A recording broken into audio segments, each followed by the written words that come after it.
Good afternoon. My name is Catherine Miro, and I'm the Vice President of the League of Women Voters of Washtenaw County. I welcome you to this afternoon's online forum featuring candidates for the Michigan House of Representatives, District 48. The candidates will be on the ballot of the 2022 general election on Tuesday, November 8th.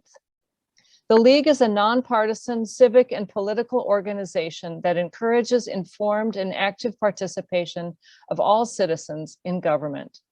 The League does not support candidates or parties.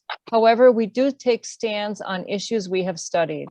One of the League's most important goals is to assist voters in making informed choices at the polls. Therefore, we bring you this program. Our moderator this afternoon is Shirley Jackson from the Livingston County chapter, who will explain the format and get us started. Shirley? Thank you, Catherine. So I want to, first of all, introduce the two candidates that we have with us today. And it's my honor to introduce Eric Borregard and Jennifer Conlin, who are running for Michigan Legislature's 48th District. And it's important to note that while all three candidates were invited to this forum, candidate Jason Wolford declined to participate. So thank you, Mr. Borregard and Ms. Conlin, for your time and interest to inform voters about your answers to their questions. The forum today will have the following format. Each of you will have an opening statement. We'll give an opening statement that will, you're given up to a minute in which to respond. And then you'll have, at the very end, you'll have a closing statement of up to 90 seconds, minute and a half. And in between, I will be asking questions which came from the Livingston County community. And each of you will have 90 seconds to respond to each question. So to kind of sum that up, an opening statement of 1 minute, answer questions for 90 seconds, closing statement for 90 seconds, okay? The timer will indicate the amount of time remaining and then a stop screen. So candidates, please stop when indicated so that each of you will have an equal opportunity in which to participate. The order of who speaks first and second and so on will be alphabetical, and the initial responder will be rotated so that each candidate will have the opportunity to be the first to answer a question. So number one gets the opening statement and also the first closing statement. And the rationale behind this is that the first person should not be able to make the first impression and the last impression. To support both candidate response and the viewing audience once the forum is posted, the questions will be read by the moderator, that's me, and posted concurrently with the chat function. The chat function will not permit comments from either the candidates or LWV, League of Women Voters Volunteers, or the public. So we're ready for your opening statement, Eric Beauregard. Hi, my name is Eric Borregard, and I'm the Green Party candidate for state representative in the 48th District. So why should you vote for a Green Party candidate? Well, maybe you should vote for us because of the things we love, things like social justice, peace, and the natural beauty of this planet. A planet that two corporate parties fight to squeeze every last bit of oil out of.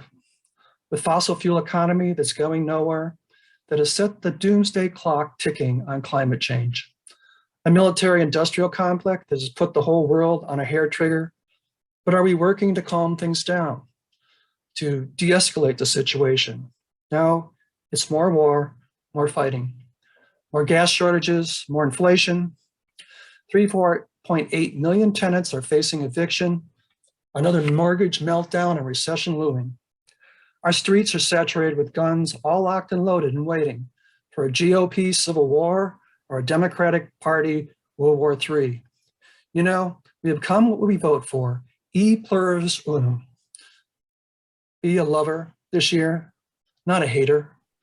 Vote for the Green Party's New Deal and elect peace. Thank you. Okay, and now Jennifer Conlin, may we have your opening statement, please? Yes, thank you. And thank you for putting this together, League of Women Voters. My name's Jennifer Conlin, and I am running in the 48th for state representative. I was born and raised here in Washtenaw County. I attended the University of Michigan, where I met my husband of 32 years, and then went on to what has been a 33 plus year career in journalism. I have worked all over the world, and 12 years ago returned to Michigan and started covering everything from education and healthcare to arts and culture and tourism and economic development in the state of Michigan. Shortly after covering the, unfortunately, the Oxford school shootings for the New York Times, I started thinking that I don't want to write about these issues anymore. I want to help fix them. And I learned I live in a district that's 50-50, 50% Republicans, 50% Democrats. And as a journalist, I think I'm the perfect person to run because I know how to hear different sides, different perspectives, amplify voices, and dig deep into issues. Thank you. Thank you to both of you candidates. And now on to the questions. As a reminder, I will be reading the question once, and it will not be repeated unless it is requested. So you may request if you want to. To begin with, we're going to start with Jennifer, and then we will go to Eric. And then for the second question, Eric, you will start, and then Jen, okay? And it'll flip back and forth, okay? So Jennifer, you will start with question number 1, and it is, reports of gun violence and mass shootings have become frequent and disturbing occurrences. The Oxford high school incident brought this home to Michigan in a very tragic way. People want assurance of safety and talk about more restrictions on gun purchases and storage. Michigan also has a significant number of avid gun owners who support stronger regulations. What are your plans to address this hot topic? And what legislation would you support? Am I starting? Yeah. Yep. Thank you very much for the question. As I just mentioned, I covered the Oxford school shootings for the New York Times, and I saw firsthand, I was one of the first reporters to get there, what gun violence does to a community. The entire community was devastated. And that's when I decided I really wanted to run for office. Currently, there are so many gun safety, common sense gun law regulations sitting in committees that we could pass if we had a Democratic majority in the House. And I support safe storage. I support universal background checks. I support red flag laws that would make sure that anyone accused of domestic abuse can't get a gun. There is so much that we can do to make our state and our country safer around guns. I don't want to take people's guns away, and I couldn't if I wanted to. They're protected by the Second Amendment, but we can do a lot to keep our children safer, to keep our communities safer. And so I would put my heart and soul behind that. And door knocking, I'm here to tell you, this district has so many hunters, and all of the hunters I speak to are responsible gun owners who believe in having these safe storage rules, who believe in these common sense gun safety regulations. And I would vote for anything that I could to do that once in the State House. Thank you. Okay, thank you. And now, Eric, it is your turn to answer question number 1. Well, first I would support a ban on assault rifles and other military type weapons that are available to the public. This is a particularly pitiful situation.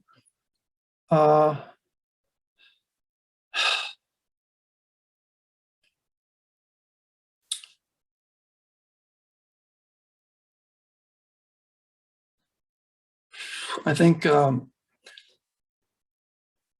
guns don't kill people, people kill people.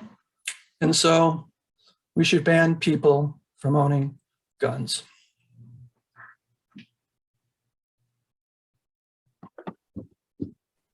Is there anything else you'd like to say? Is there anything more that really needs to be said about this horrible issue? I just wanted to make sure that you knew that you had more time. No guns. A society without guns. Okay. Let's dream, huh? Okay, thank you. Okay, so now we are going to approach question number 2. And Eric, you're going to start off. And it is, Michigan is known as the Great Lakes State, and as such is a steward for protecting these critical waterways. What are your thoughts on safeguarding our water from pollution and toxic chemicals? And what legislation would you support?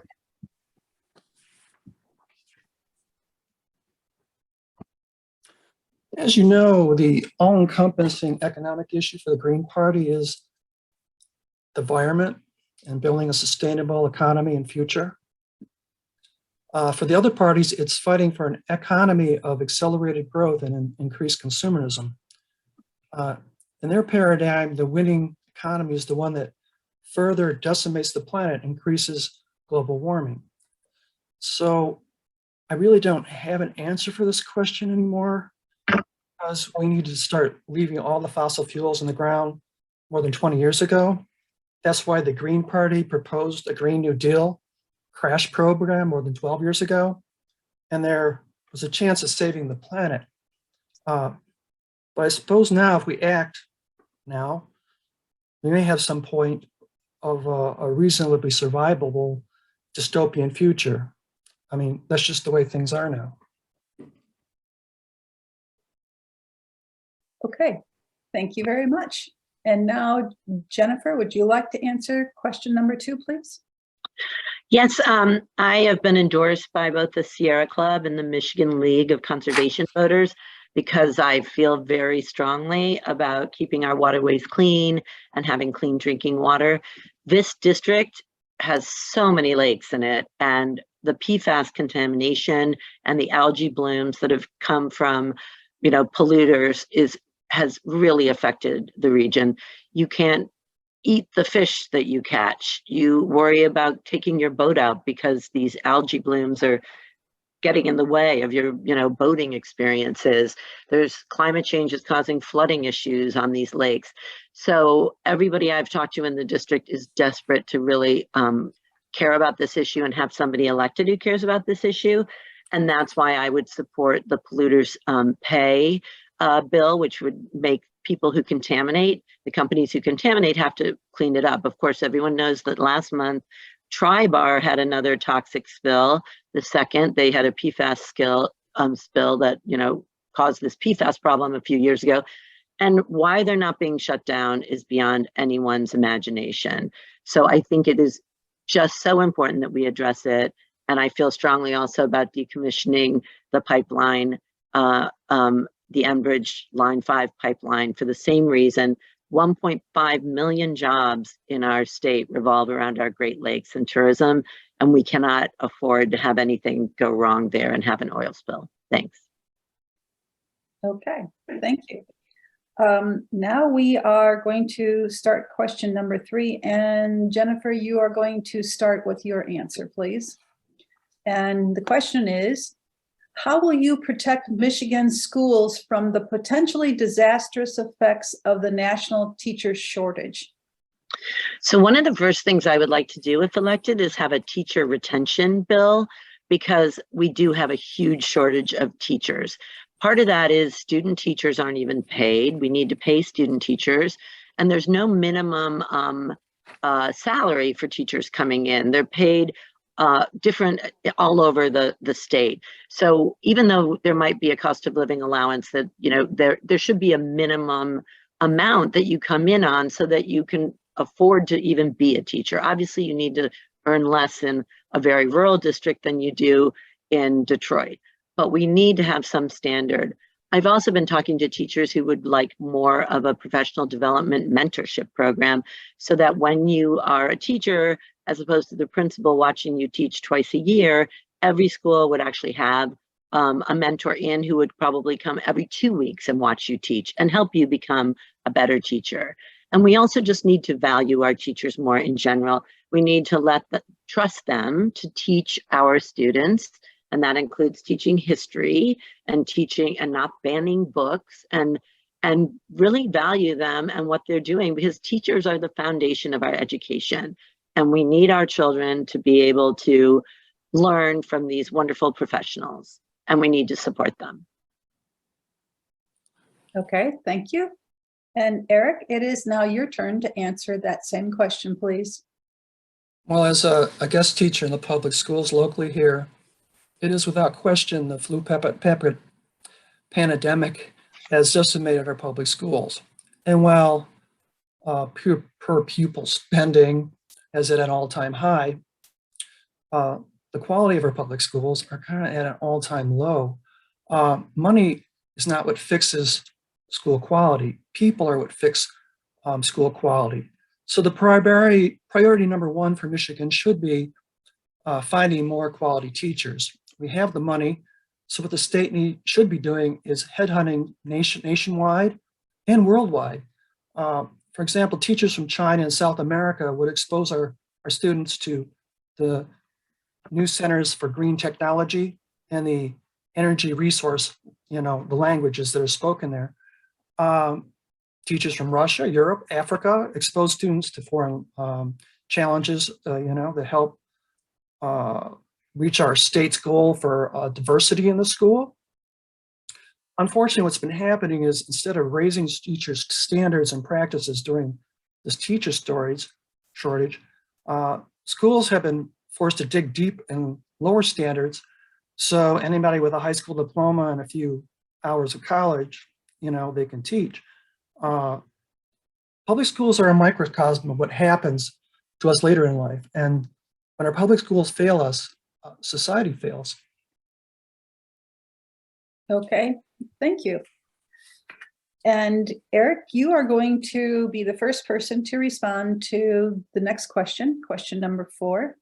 By the way, there's a total of 6 questions, okay? Just so that you know. So question number 4,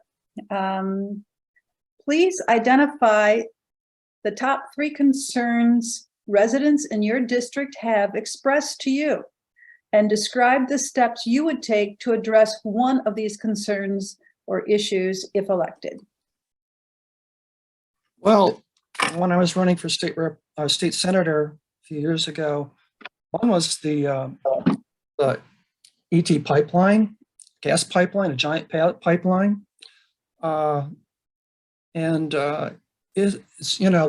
These are like bombs in the ground if they start to leak. I mean, you can go on the internet, you can see what happens after one of these pipelines goes off. And citizens were outraged about it. There were kids in camps living near this and so on. I think our state senator came and, did her little opt and, wrote a letter to the EPA or something,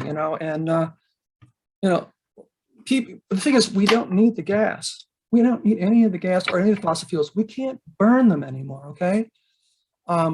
So why they're fighting and allowing this stuff to go on, and they said they're gonna cut off line 5. They're still pumping the fuel through there. They're still damaging the atmosphere. So EPA's kind of phoning. Sarah Club, they're just a big fundraising, fun organization for the Democrats. Nobody's talking reality here. And so I think what people would want is something more real. When something goes on in their community, they want them to act, not the public relations and the phony answers, and then they just time it out. I'm kind of being timed out now. Okay, thank you. And Jennifer, it is your turn to answer the same question, please. So yeah, I've been knocking on doors 4 hours a day, every day. And as a journalist, it's interesting because it's exactly what I know how to do, is find out what people's concerns are. So beyond education, which we just talked about, it really is conservation, which I've also discussed, and infrastructure and healthcare. So the infrastructure issue is a lot, again, around this flooding that's affecting people's homes, and a lot around roads and bridges. In my part of the district, I have a bridge that's been out for quite a while that's affecting me, and I lost another tire last week on a pothole. So we need to worry about our roads and bridges and make sure those are fixed. Healthcare is a big issue. Whitmore Lake does not have a health clinic. They're trying to get one right now. I think they have bids out, but they got slowed down with the pandemic, and they're trying to do something about that. And also the entire district has a huge opioid problem. I hate to say, a lot of it is actually based in Ann Arbor, more surprisingly. So we really need to have more clinics to help address that horrible, epidemic that we have around opioid and fentanyl. But what I would work on, probably, we have a $7 billion surplus in our state budget right now. And I know the governor already is doing quite a bit around infrastructure, but I would say we need to do more. We also have really aging lead pipes, and we know what happened in Flint. So we need to fix our water management system. Thank you. Okay, thanks to both of you for your answers. And we are going to go on to question 5. And Jennifer, you will be answering first. So question 5 is, according to the Detroit News, the state of Michigan has a $6 million budget surplus in the current fiscal year. And what should be done with the budget surplus? So it's actually 7 billion if you add in like some other funds. There's a rainy day fund, and there's also the pandemic funds that have come in through the American Rescue Act. So that brings it up another billion. So what I think we should do with that is, one, I believe in cutting the retirement tax, because that puts another $1,000 a year into our retirees' pockets. I also believe in raising the earned income tax credit from 6% to 20%, which puts $3,000 a year into working class families who are earning under, I think, $120,000. I also believe in the $500 rebate that the governor would like to give to help people in, again, low income working class families deal with the inflation that's going on right now. And yeah, well, there's a lot we could do with it. Again, we can put some of that in infrastructure, but I think getting some of those tax cuts through right now would be incredibly helpful, because we are coming out of this pandemic, and a lot of small businesses could use grants as well, just to help them hire, because I'm hoping more people are going to be entering the labor market again as we hopefully get through the pandemic, hopefully the last gasp of it. So we could have grants for small businesses to help them hire and help them expand their businesses and, emerge from what has been a very difficult time for small businesses with the pandemic. Okay, thank you. And Eric, it is now your turn to please answer the same question. Well, I'd like to see it go towards something like a Michigan Green New Deal. A Green New Deal is it's an emergency measure that mobilizes the state to halt climate change. It's the greatest threat to humanity in our history. It would create real incentives for electric vehicles, not these phony, deceive people that they're going to get a rebate on a used car or something. It would also develop electrified mass transit type infrastructure and allow us to all dream big and achieve bigger things. I think the Green Party deal is the future of this country, and I will continue to advocate it, even if they don't win this contest. I'm not going to shove it down anyone's throat. The day for the environmental protests are over. Real environmental global meltdown is here and now, and all the crazy political chaos and mass panic that goes on with it. And the Green Party and the Green New Deal is your only real hope. Okay, thank you. And Eric, you're going to be the first person to answer our last question, which is question number 6. How will you protect reproductive rights in the state of Michigan? You ask this question. I'm personally pro-choice, always have been, but it's not enough just to be against a Supreme Court decision. First, you're going to have to vote for Proposal 3 and make it a right of abortion constitutional right in Michigan on November 8th. You have to be organized at the grassroots to protect women's rights, and they might go after contraceptive rights next. So the Green Party is a grassroots feminine organization, always has been. Feminism is one of its 10 key values. Look it up. The party's campaign for women reproductive freedom, led by feminists like Medea Benjamin, a former Green Party U.S. Senate candidate and co-founder of Code Pink. What you should be asking yourself is, How do we get here? Who in the Democratic Party is leading the feminism? Joe Biden? Joe Biden has consistently voted against women's inclusion of rape and incest in the Hyde Amendment. As U.S. Senator, he voted against federal funding abortions 50 times. And he said, I do not view abortions choice as a woman's right. And under Obama, he had a chance to codify it, and he did. Okay, thank you for your answer. And Jennifer, now we would like to hear from you on answer to the same question, please. Yes, I fully support the reproductive freedom for all ballot initiative, and I'm so excited that it will be something taken to the voters on November 8th. I believe thoroughly in a woman's bodily autonomy, a person's bodily autonomy. And as an example, even though I was raised Catholic, I'm very pro-choice, partially because one of my parents' best friends was a doctor, very Catholic doctor, who worked as a cardiologist at St. Joe's, went to mass every morning before he did his rounds, and he was always pro-choice because he told me the story about wondering why the cadavers they worked on in medical school in the 1950s were almost all young women. And he asked his professor, who told him these were botched abortions. And that is what pre-Roe looks like. And we know that if this proposal 3 does not go through, we will see women of low-income women disproportionately affected by this. If I'm elected and if we get a majority in the Democratic State House, we will codify abortion for sure that way, but we have to get it done on this ballot initiative. So please, I hope everyone will vote for proposal 3. Thank you. Okay, and thank you to both of you. It is now time for the closing statements, and we will begin with Eric Beauregard. Election reform is the #1 issue.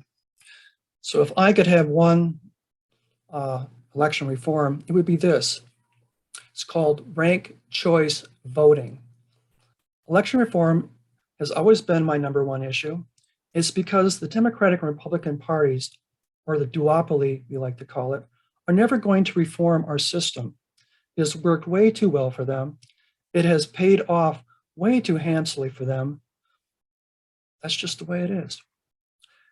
If you really want to reform the system, the only thing you can do, and I can't emphasize it enough, is vote for the Green Party.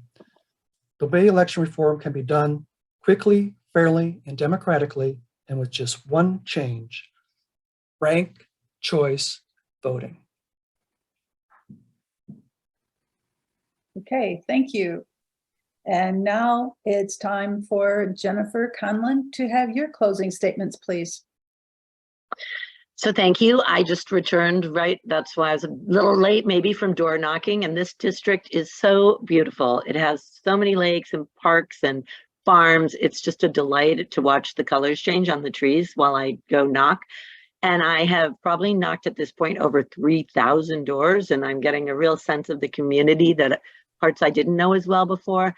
And I can clearly say, even though it might be a district that's 50% Republicans and 50% Democrats, I am so excited to represent everybody. And I obviously came into the race because I care so much about safeguarding voting rights, LGBTQ rights, and reproductive rights. But I also now know everything that's needed in this district and what constituents in this district need to make their lives better.